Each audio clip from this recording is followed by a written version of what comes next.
Good day, welcome to Teacher Ariel TV.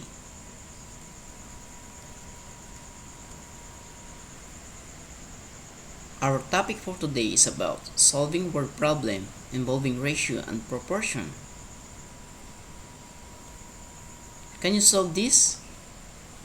A recipe for fruit punch calls for mixing orange juice and pineapple juice in the ratio 3:2.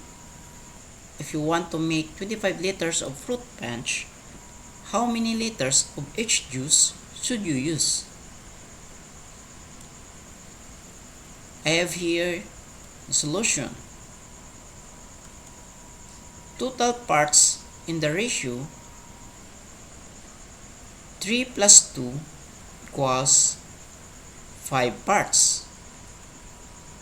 Each part 25 divided by 5 equals 5 liters. So orange juice 3 parts equals 3 times 5 equals 15 liters. Pineapple juice, we have here 2 parts. 2 times 5 equals 10 liters. So the answer is orange juice 15 liters and pineapple juice 10 liters.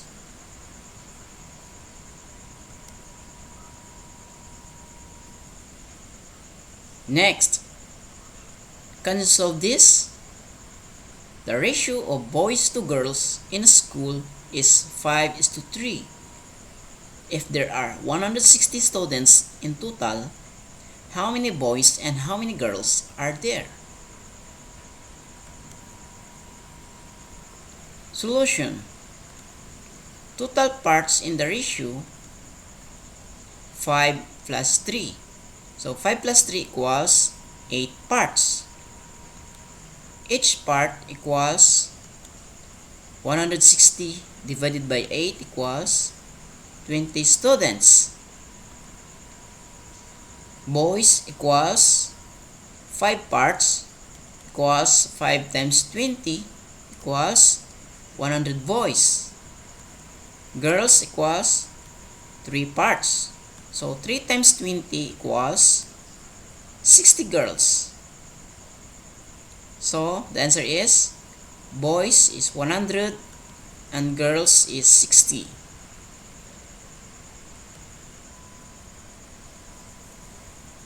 Another problem. Can you solve this? A company distributes bonuses to its employees in the ratio 4:5:6 among junior staff, senior staff, and managers respectively. If the total bonus amount is $75,000, how much does each group receive? So solution. Ratio of bonuses equals 4:5:6. Total parts equals 4 plus 5 plus 6.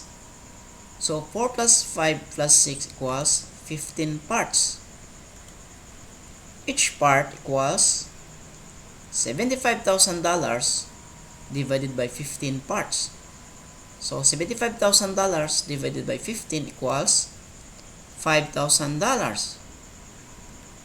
So junior staff equals 4 times $5,000 equals $20,000.